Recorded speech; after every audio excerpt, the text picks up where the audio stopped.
Good morning, everyone. Welcome to those watching on Zoom and on TG's Facebook page. It's Senior Reporter Tom Parry here, and welcome to the latest in our face-to-face series, where we speak to industry leaders about how the coronavirus is impacting their sector, the challenges that travel is under at the moment, and what we can expect in the future. But obviously, who knows? That's quite a difficult question already. I'm delighted this morning to be joined by Noel Josephides. Noel is the former chair of Abta, the current chair of Sunville, Greek specialist tour operator, and of course, a prominent figure in the Association of Independent Tour Operators, ATO. Noel, it's a pleasure to see you. How are you getting on today? Good morning, I'm fine, still healthy, long may it last. Fantastic. I think that's all that matters at the moment, doesn't it, really, with everything that's going on. If anyone does have any questions for us on Facebook or on Zoom, please sort of get in touch with the various channels, and we'll endeavour to do our best to answer them.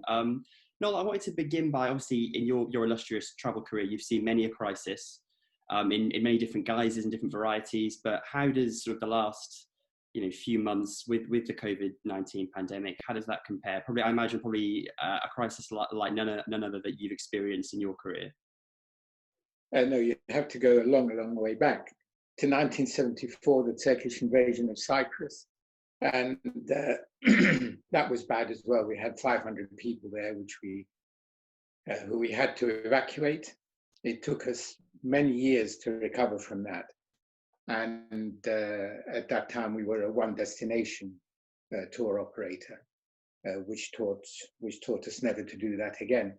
But this is far worse because of the continuing uncertainty and the fact that we knew then that would finish sooner or later. They would sort it out. But here, it's going to be a very, very long haul. It won't be over very quickly. What are some of the biggest challenges that you and the team at Sunville and obviously fellow operators at ATO have had to deal with so far? I know there are a plethora of tough challenges to face, but what are some of the most sort of major ones that you've been dealing with so far? I think for most of us, it's managing our cash flow.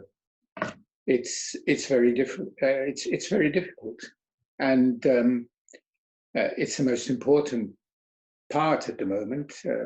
What you have is your reservations teams, instead of taking bookings, are refunding bookings. You have to juggle how and when to pay. For most of us, obviously, as we all know, the 2-week period is completely unrealistic. We just can't manage that. I think we're something like 6 to 8 weeks. But generally, refunds, thank goodness, are only 20% of what we're having to deal with. Most people are deferring to next year, which means we still hold on to the client. It doesn't really help much with earning any money out of it, because what we decided right at the beginning was to move to a final balance date of 4 weeks, which meant that we could approach people at the 4-week period and say, okay, we're going to have to cancel this. And when they've only paid the deposit, it's far easier to get them to defer to next year rather than if they pay the final balance. Once you get the final balance, then all you have is pressure to repay it. And that really has been the exercise. And we're hoping that from about mid-July onwards, we can begin. Matt Hancock this morning was as dampening an influence as ever when he said, well, I decided a long time ago that I would just have a UK holiday and wouldn't be drawn on any glimmer of light going forward. And that's really the picture. I'm glad you referenced the government's continued actions there, Noel, because that sort of leads nicely into the next question. As you said, Matt Hancock and seemingly every government minister, whenever they get near a TV screen or a radio, likes to give an opinion on their holidays this year. How would you rate the government's performance in this crisis from a travel industry point of view out of 10, Noel? How would you rate their their performance? Well, individual ministers very low. I would say they're very good at opening their mouths without much forethought and with very little charm, unfortunately. But it's an inexperienced government. You can see it very, very plainly. And the biggest problem that we have had is that, if you remember right at the beginning, as soon as this struck, there were all sorts of voucher schemes out and Abta came on the scene and came up with the refund credit note. There were all sorts which regularized what all of us were doing.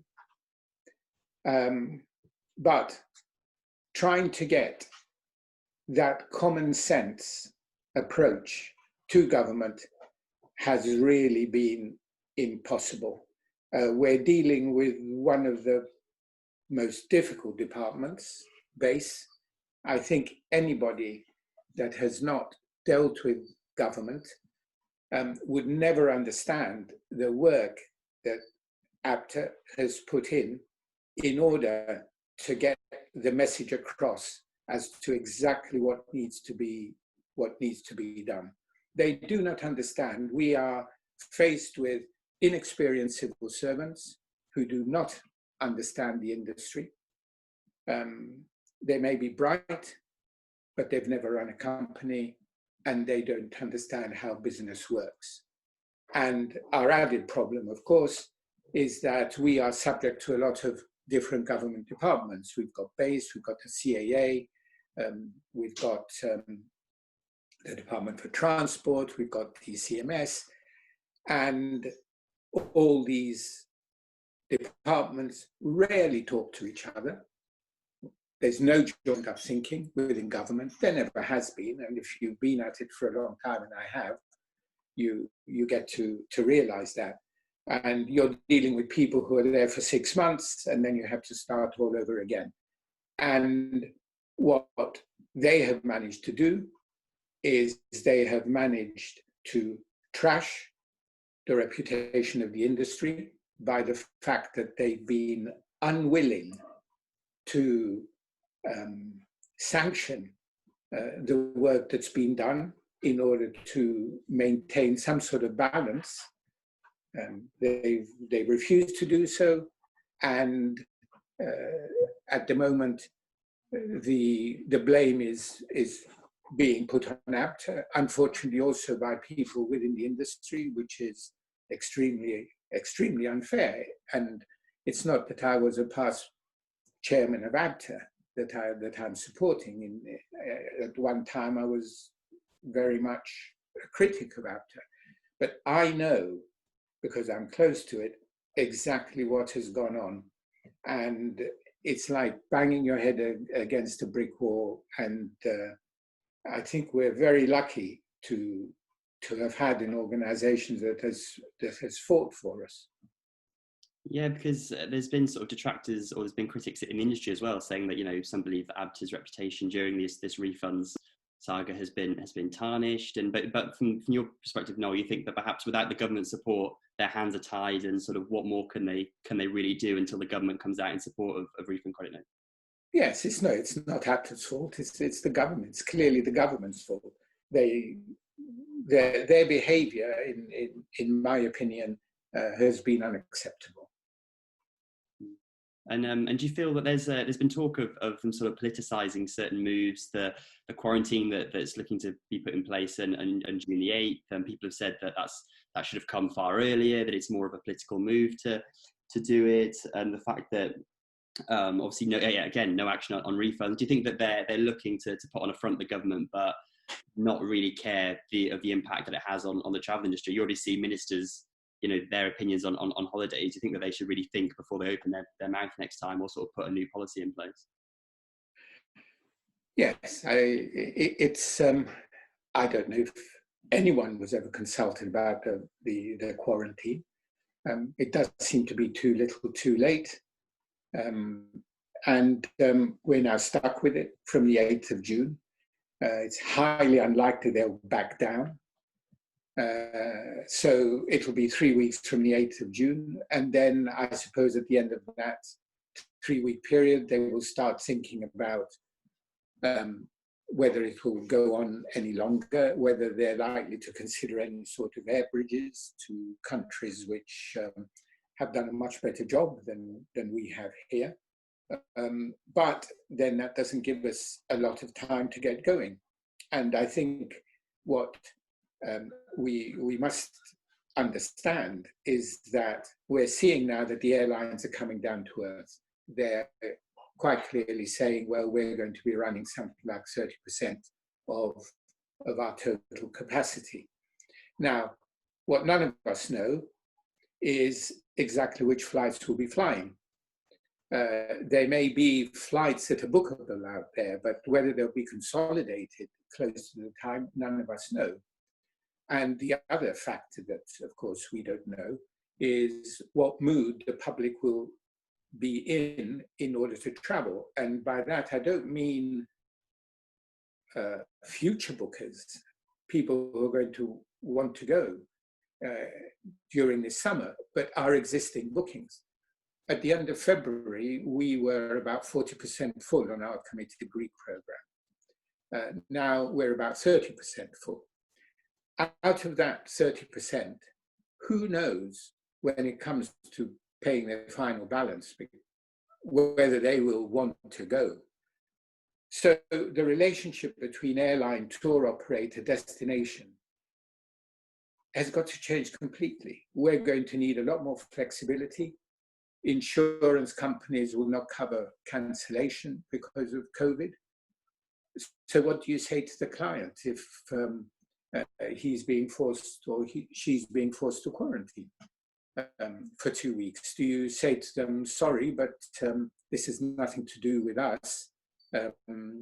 Our booking conditions, we've fulfilled our part of the contract, so you have to go. We won't be able to say that. We won't be able to say that at all. We'll have to bend with the wind.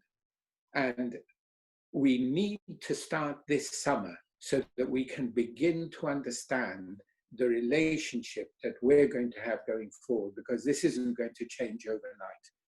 And the longer the delay and the inability to start selling, one, more companies will fail, but we will not begin to adjust to the new order.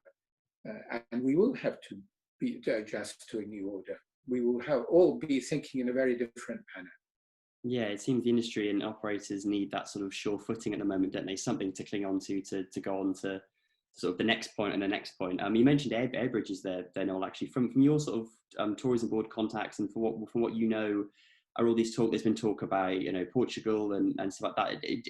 Is any of that sort of ring true to you? And do you think it's something that other countries in Europe will want to do with this, or do you think it's all just bluster from the government? Or I know Boris Johnson said yesterday that for order for that to work, we'd have to be as containment of COVID here and we'd have to see evidence that other countries are doing it as well. But what do you sort of think? You think that's a viable option, air bridges for to sort of save the summer almost? Well, if you look at it, Portugal's had about 1,300 deaths. Greece has 170. Cyprus has had 17. These countries have controlled the whole problem far better than we have here. And I don't know what right we here have to say to them that, oh, we've got to be very careful. Our clients will be far better off in Portugal, Greece, and Cyprus than they are here. Now, I know that I was speaking to Minister Theocharis in Greece last week, and he said, please, can you put pressure on your government to talk to us? Because from what I understand, whenever the approaches are made from Greece, the government here is saying, I'm not ready to talk. Now, there's rumors about Portugal beginning talks. This is not something that the tourist office is aware of. It could be that it's at a much higher level under the Foreign and Commonwealth office that this is going on. But to turn down that and the ability to have this sort of facility would be a great shame. And you also, I know you sort of touched on it as well, but you said about that there then perhaps will be more industry failures to come, and perhaps later in the summer, unfortunately. Do you think that will the government just actually make any action or any difference if obviously shearing's a huge sort of, you know, well-loved brand went last week, unfortunately, but do you think that the government will actually take any action on this, or do you think they just don't care as many sort of dominoes keep falling, they'll just keep their position to not come in and save the industry? Or I think it's quite clear that the government just hopes that by doing absolutely nothing at all, the problem will go away. And on the one hand, if we have failures, you say to them, well, what have we been telling you? Look what's happening. On the other hand, we shouldn't be having those failures if they'd acted correctly. But yes, I think at the moment it's avoid the issue, keep quiet, and let's see what comes out of it. And with any luck, this industry, which has always been very flexible, very resilient, even though they work on margins that are close to zero, will be there, and all this fuss was completely unnecessary. And that sums up the government, unfortunately. Yeah, and I think another thing that's been said perhaps is that when they speak about tourism, they immediately think about obviously domestic. I know that international travel at the moment is difficult from the UK, but there's a heck of a more focus from the government on domestic and on inbound than there is from an outbound leisure point of view. Do you think that the government just puts far more store in domestic tourism and holidays at home than it does ever supporting the outbound leisure industry? I think that's natural. I can't fault that. But I think there is no understanding, unfortunately, even though we've said it again and again and again, that without the outbound industry, the inbound industry would be a fraction of what it is today. The air movement out of the UK is bigger by far than anything else in Europe. Germany, France, they're dwarfs compared to us here. If it wasn't for the fact that you have tour operators, airlines risking capacity to move people, then there wouldn't be the equivalent airlift back into the UK. There wouldn't be that link. The two, inbound and outbound, are linked in every way. And when you think, what is it that the Brits spend something like 45 billion on clothes and aftershaves, etc., before they go on holiday, when you add everything up and the tax take and the tax that's been paid, you can't just ignore it. And at the moment, yes, it's an afterthought, unfortunately.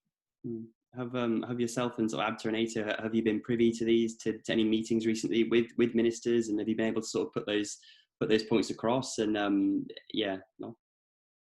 Well, I mean, I know that Abta does. I'm not party to those meetings, but yes, I think they've talked and talked at every level till they're blue in the face. Yes, at ATO we go to the meetings with TIER, which is the travel industry,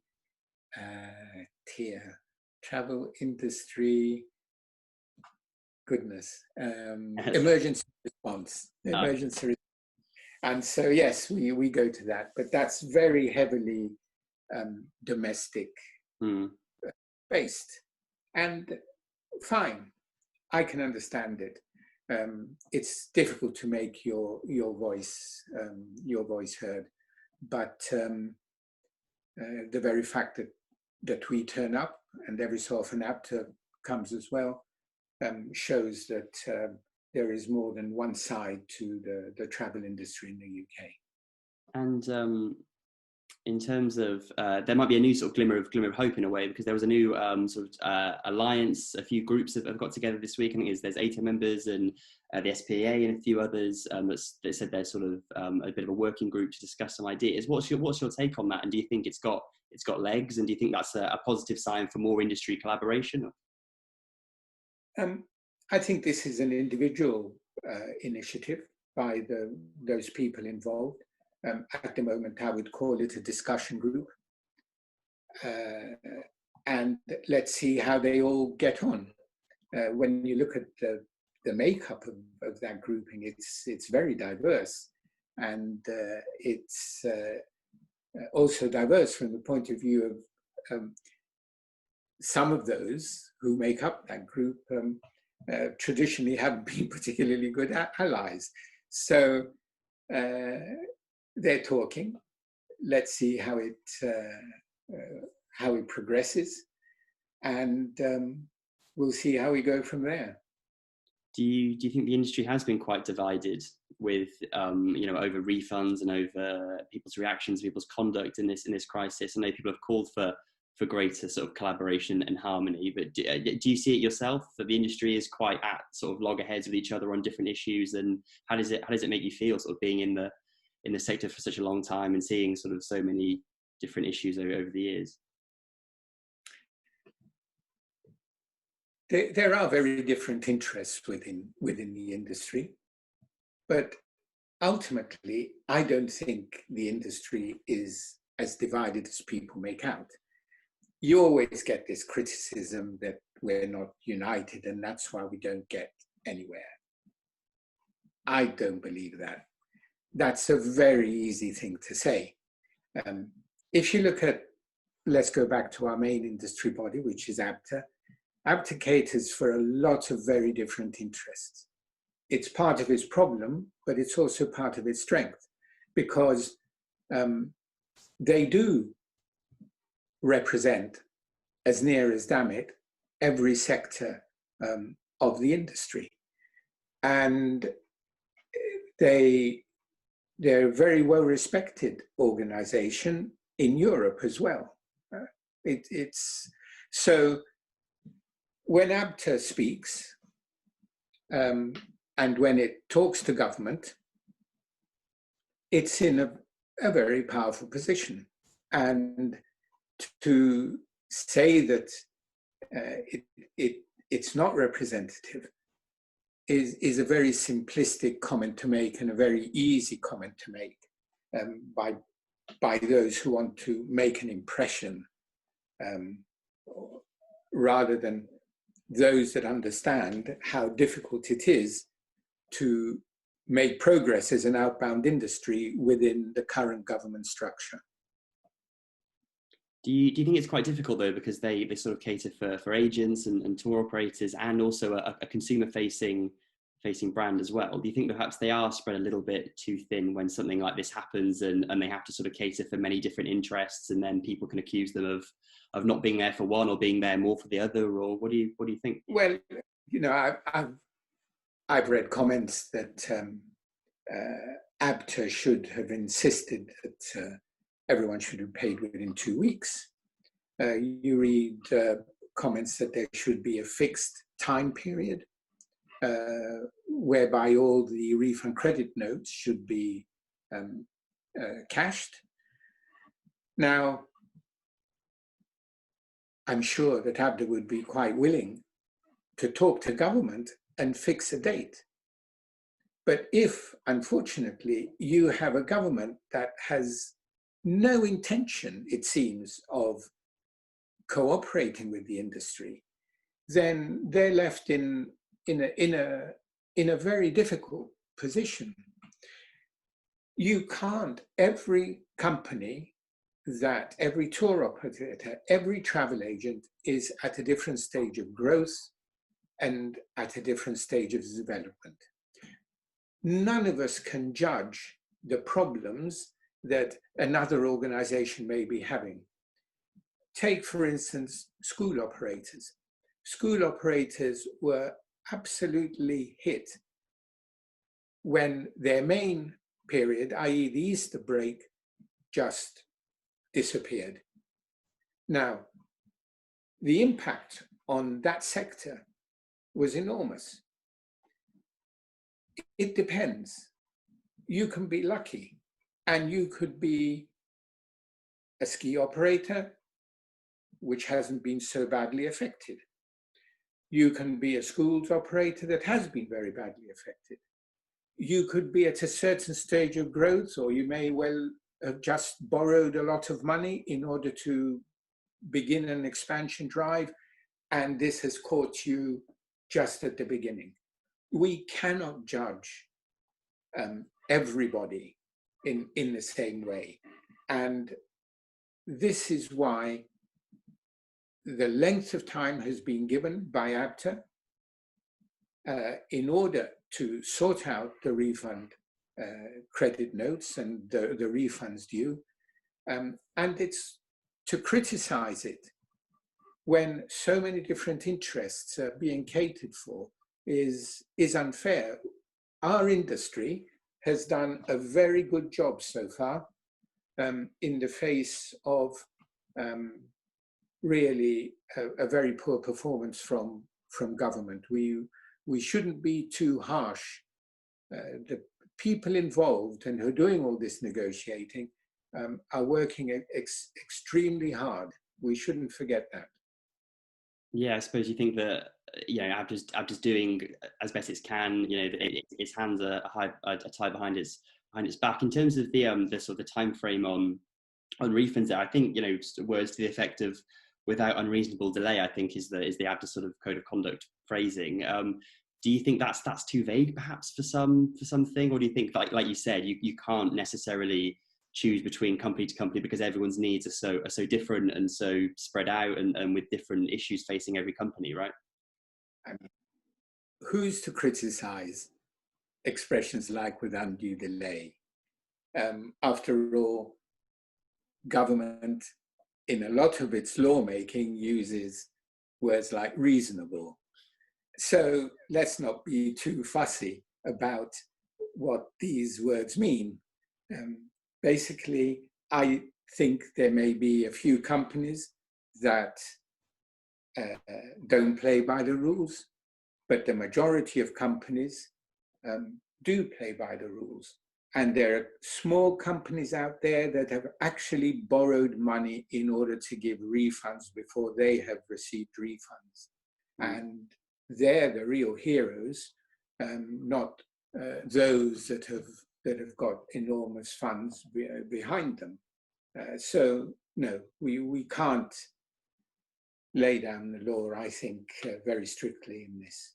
Yeah, I wanted to ask Noel if there was anything that you perhaps you think would have done differently if you were Abta chair at this moment, or do you think that, I suppose you're very, very positive of Abta's response? And I know that a lot of people are, but I was wondering if there's anything that you think perhaps would have helped or could have been done differently, or do you think it's a real rock and a hard place and I think everyone's doing as well as they can?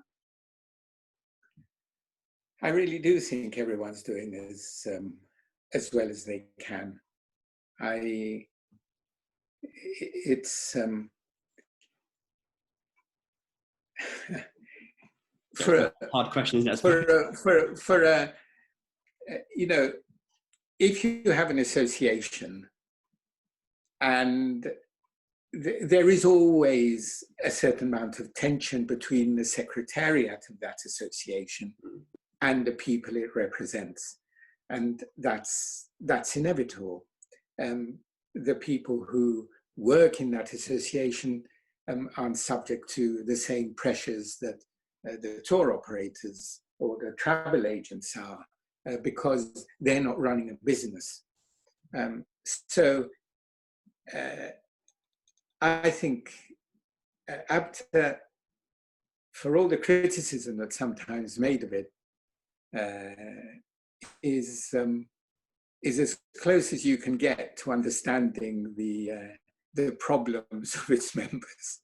I think they do okay. And don't forget, I mean, it's much easier for an organization like ATO, because ATO has 120 members, all with the same interests, and who work through a set of independent agents who understand the mentality of those tour operators. So it's much easier for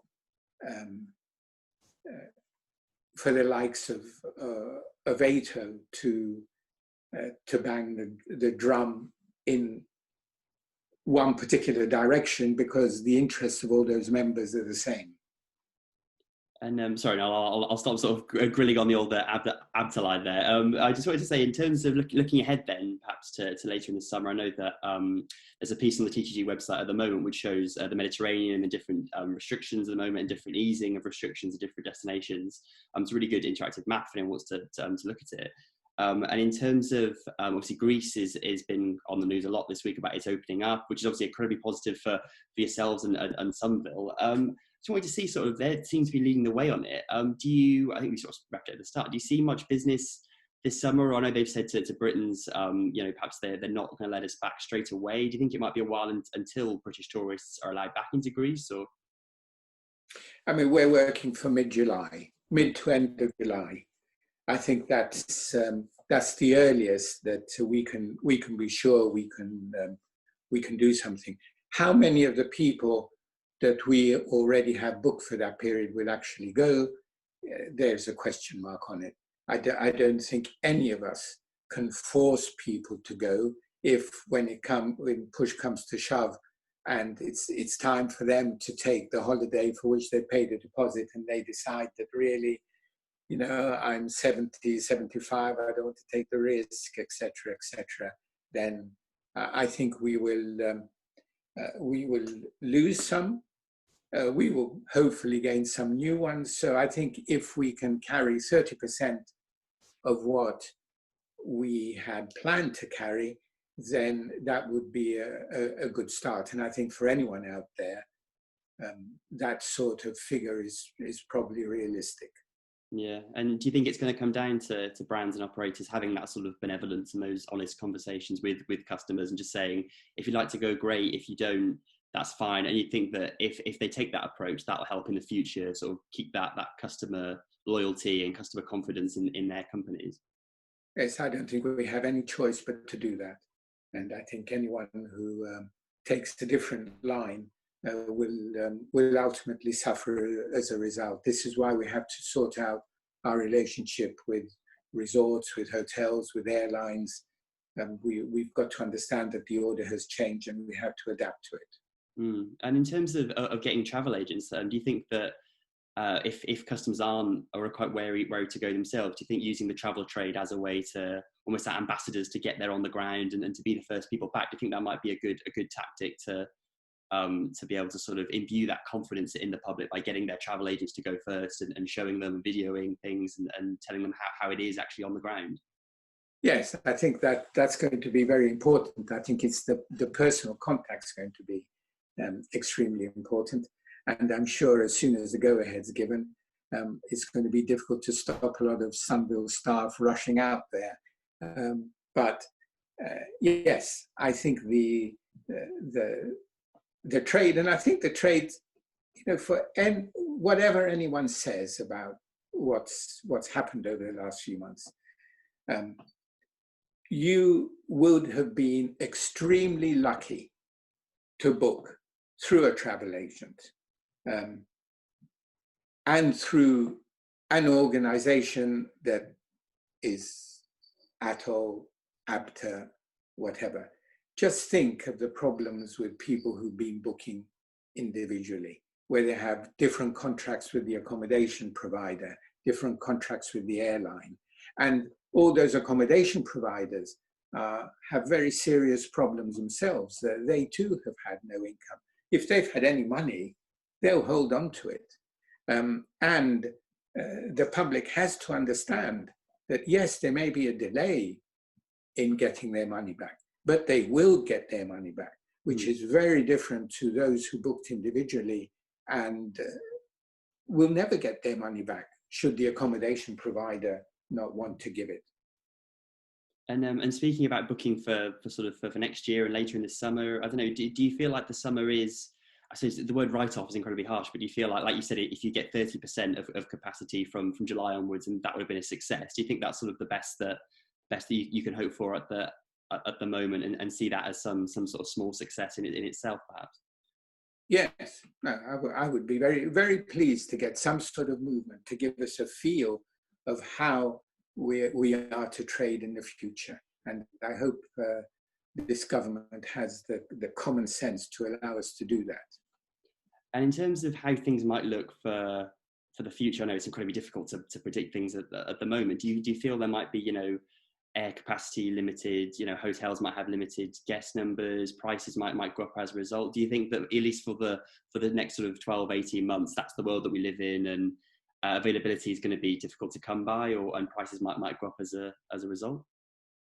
I think we'll all be much smaller companies. We won't have the capacity, we won't have the confidence that we've had in the past.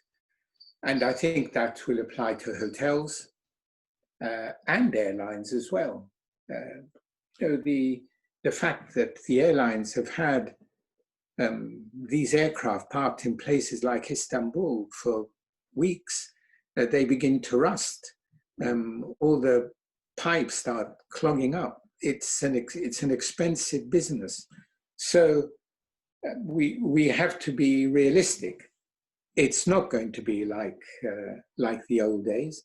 I do believe also that once the initial cheap deals in order to get things moving come to an end, that it will get more expensive. I'm sure that's going to be the case, and I think realistically the airlines will be reducing their capacity. I think that's given. We've had a question come in on Zoom regarding the FCO advice. Really, do you think that in itself is a huge barrier at the moment for at least public confidence? I suppose, isn't it? Putting a non-travel thing for the foreseeable future is quite a bold and sort of unhelpful claim at the moment. Do you think that perhaps if that could at least be loosened or at least reviewed every few weeks or so, that would go a long way to helping public confidence? Yes, I wish the FCO would have actually begun to discuss that with us. I don't think they discussed it with anybody. I don't think they discussed it with with different government departments. Can I say it yet again? They have never run a business. They do not know the reality of employing people, of having people dependent on you for their living. They don't understand that. So who took that decision? Who did they consult with? Are they a law unto themselves? No one can tell us. So we have the indefinite travel period. Then we have the 2-week quarantine beginning on the 8th of July. And have they discussed it amongst themselves? Have they actually approached the industry to say, this is what we're thinking of doing? Who knows? But yes, I mean, indefinite travel ban, what's the use of the quarantine if there's an indefinite travel ban, really? Yeah, it does seem as if they're politicizing things, that Priti Patel stand up and say that we want to work with the travel industry on this. We know they're hurting, and Boris Johnson will come and say we want the most sensible quarantine possible. Yeah. But do you think they're saying one thing to the cameras in the 5 o'clock briefings, but actually there's so little follow-up behind closed doors that they just sort of wiping their hands of it almost? Yes, it's all broad brush approach. I don't think it's there's any depth to it at all, unfortunately. I think broad brush approach is a very, very polite way of phrasing that, Noel. I think that's very good. And yeah, just finally, sort of to a more positive note, I just wanted to ask what your hopes were for the next year. I know you said that companies might be smaller and capacity might be sort of slightly hard to come by. What are your hopes, sort of best case blue sky thinking for the moment, and how do you sort of foresee yourself, Sunville, as a business sort of going forward? Well, I think for us, it will be very much concentrating on a lot of complicated travel arrangements, giving the clients a lot of flexibility, using the know-how that we have in the countries that we operate to offer that sort of service. I noticed today that we had one client that booked Greece by train, i.e. traveling to Greece by train, who has decided to defer exactly the same holiday to next year. And I think more and more that's what we will be concentrating on. And because I think the whole business of chartering in a very uncertain environment is going to be very challenging, and people will be thinking very hard before they do that. Yes, so for us it's far more, we're pretty bespoke anyway, but we'll be a lot more bespoke next year. Yeah, that's a great point, actually. Do you think it'll become sort of hyper bespoke and ultra personalized? So I'm just throwing sort of creating buzzwords here, but sort of that incredibly personalized approach will show the value of good operators then, and good travel agents to be able to offer that, because people won't want mass market, all inclusive big hotels. Obviously those brands and those products will change as well and adapt. But I think that at least for the very short term, it will be about, hyper personalization. Yes, I think for tour operators and travel agents, independent travel agents, yes, that's what we will all be looking at. There's still enormous investment in hotels. It will be very interesting to see how TUI copes with what's going forward with all their hotels. I mean, those beds have to be filled. Obviously, they're filling them from other destinations other than the UK. So which destinations emerge as the most confident to travel? That's going to be very, very interesting. If you speak to the Greeks at the moment, the people they're talking to are Israel and Cyprus, because they're fairly confident that they will work together. Germany is, again, pretty high on the list.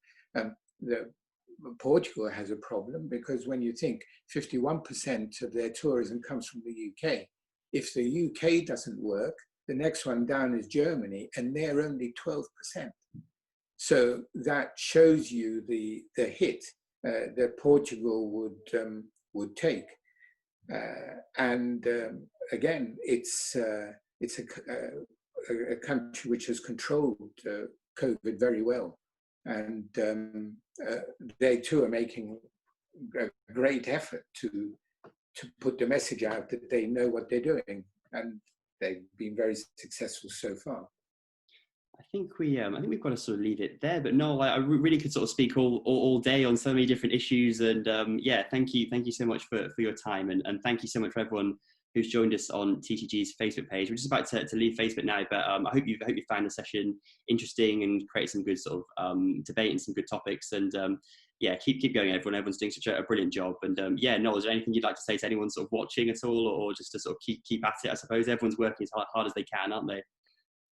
Exactly. I hope it's been useful and down to earth. And I hope I've tried to get across what it's like for all of us, and it's not easy for any of us, but in many ways it's out of our hands, and we have to be very tolerant and understand that we've got to make it work, and hostility is the last thing that we should be looking at the moment. That's a nice way to end. Okay, goodbye everyone. Thanks for watching. All the best. Take care.